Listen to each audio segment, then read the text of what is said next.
Welcome back to my channel. I just want to come on and yap today once again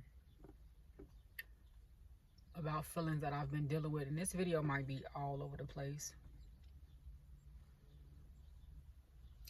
I don't know how to pretend like I'm okay, so if these videos seem a little depressing and down, discouraging, they're really not meant to be, but if that's how I'm feeling, that's how I'm feeling, and that's what I'm gonna share.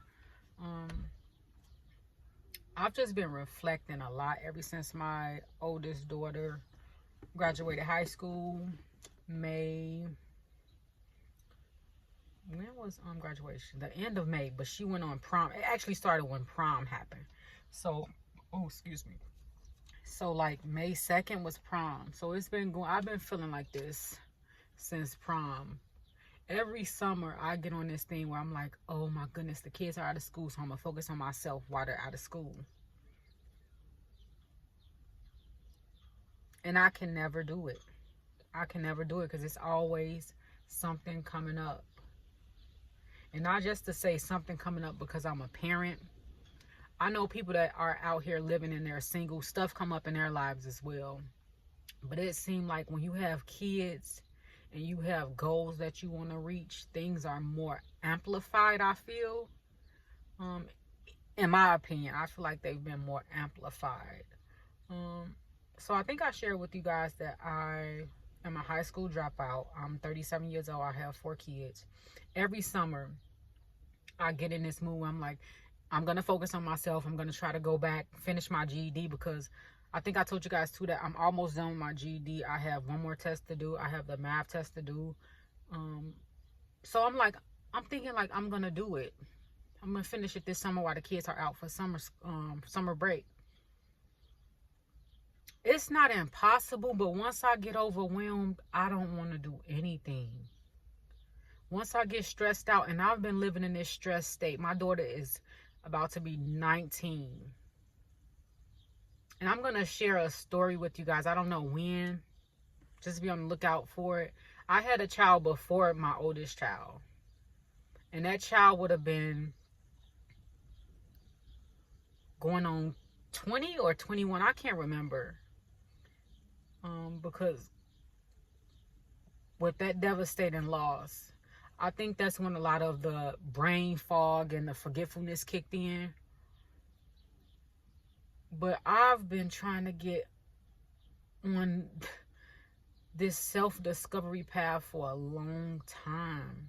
And it feel like nothing ever goes the way I imagine it in my head. And like I said, once I get discouraged and stressed out about it, I don't want to do it at all.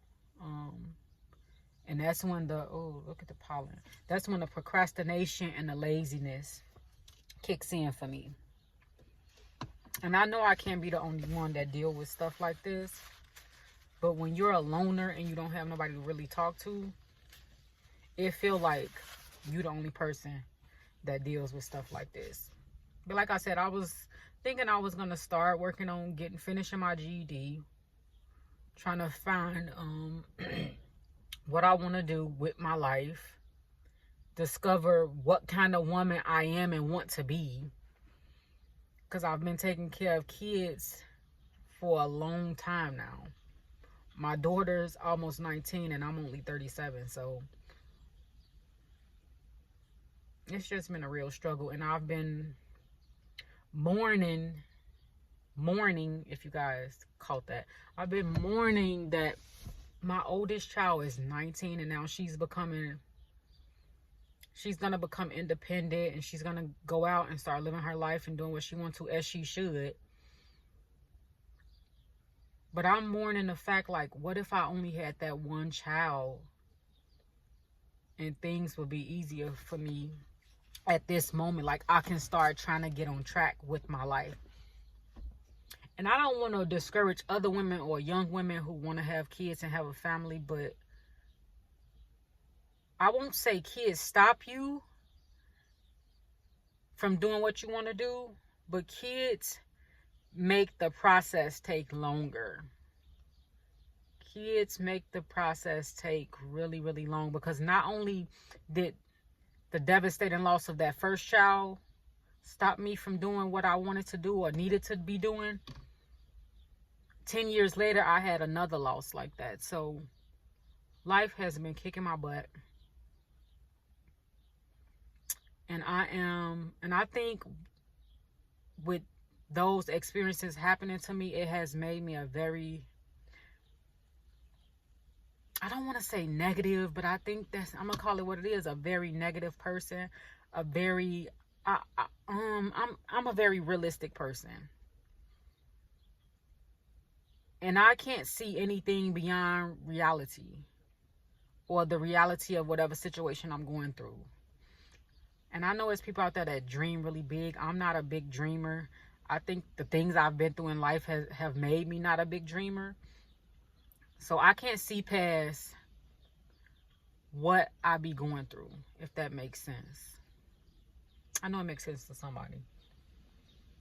But anyway, I'm sitting outside of my son's school because, once again, it's summer break, but he's in summer school for a month. Or for 3 weeks. 3 or 4 weeks, something like that. 3 weeks to a month. And he only goes Monday through Thursday. But then the impact of having a household that's only living off of one car and having to go drop my husband off at work. Well, come to the school, then go drop my husband off at work. Then it don't be no point in me going back home because he goes to summer school from 9 o'clock to 11:30. So by the time I get back over by the house, back over this way by the school, it's going on 10 o'clock. So I run to, normally I run to the thrift store because I love going to the thrift store to look for books. Or late this week, I've just been running to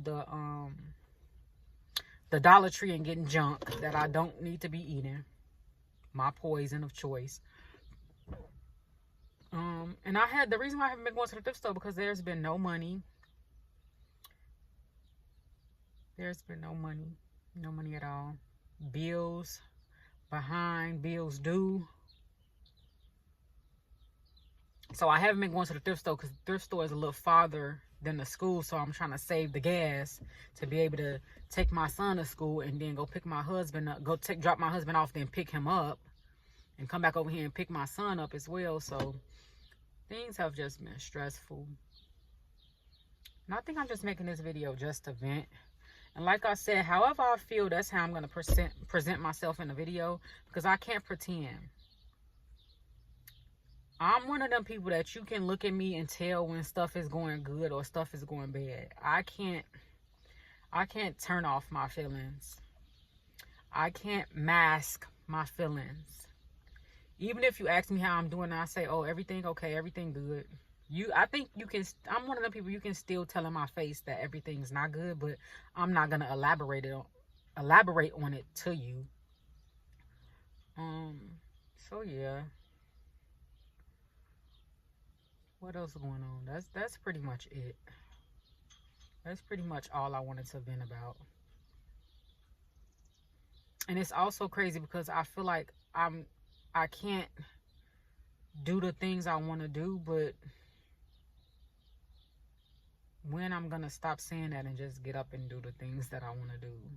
My two youngest kids are 6 and 8.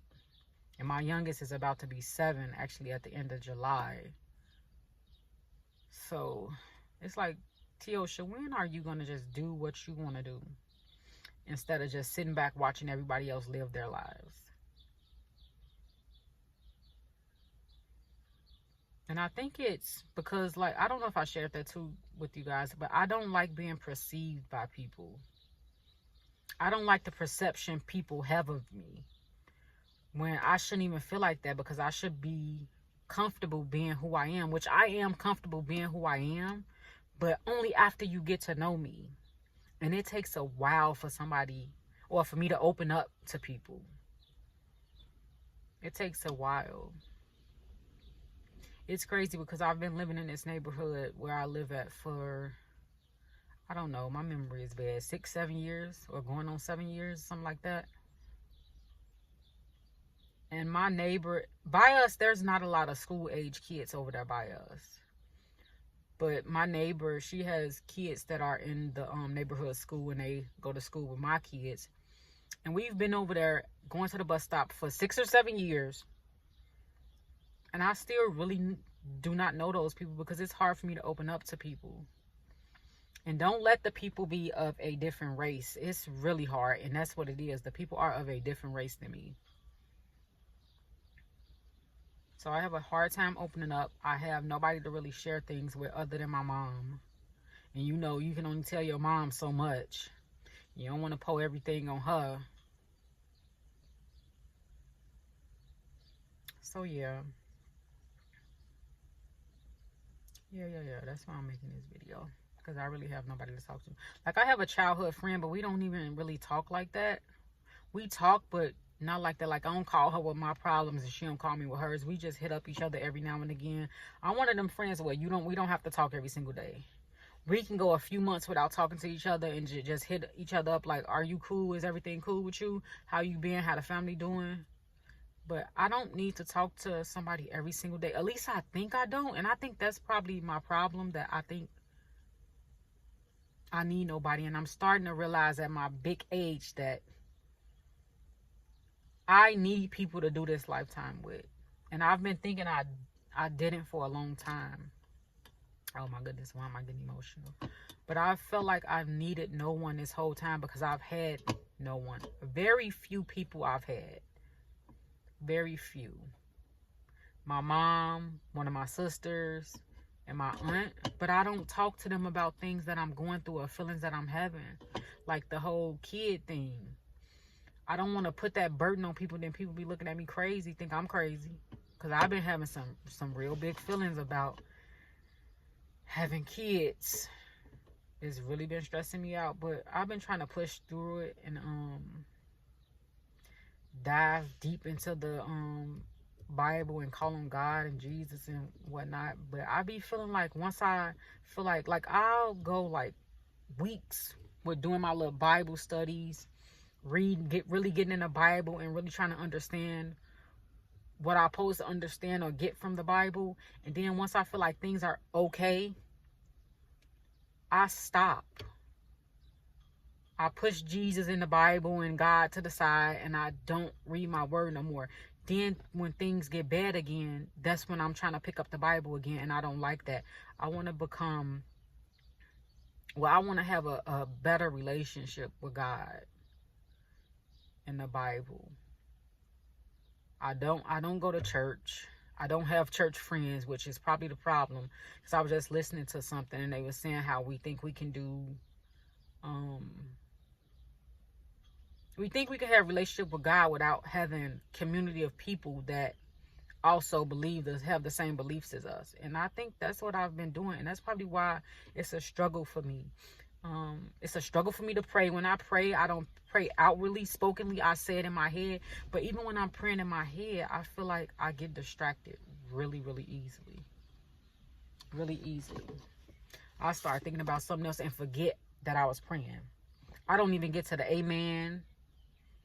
I get very distracted. At one point, I thought I had ADHD. I was supposed to get tested for it. And I never got tested for it. Because I feel like my attention span is very tiny. Very tiny. I can't focus on anything. And that's probably why I don't look at television anymore. Because I can't focus on anything. And it's been a struggle with the whole end of school, the school year thing. With all the stuff I had to do for my daughter and just for the kids in general. I haven't even been able to read my books like I like to. I've been loving to read my books, but May was a struggle for me to finish a book. And I should have knew it was going to be like that. I should never even picked up any books in May, because May was just a hectic month. And I'm going to try. It shouldn't be that hectic next year. My son might have to do summer school again, which I'm okay with that.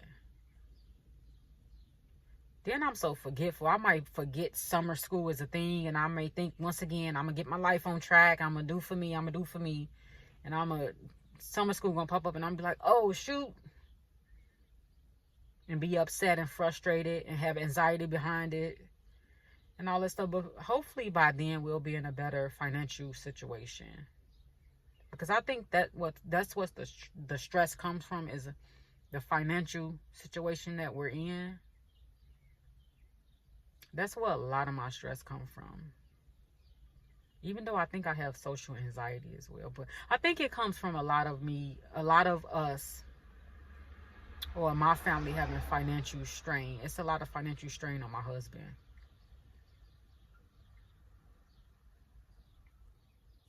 So that's it. I just wanted to come and chit chat and yap with y'all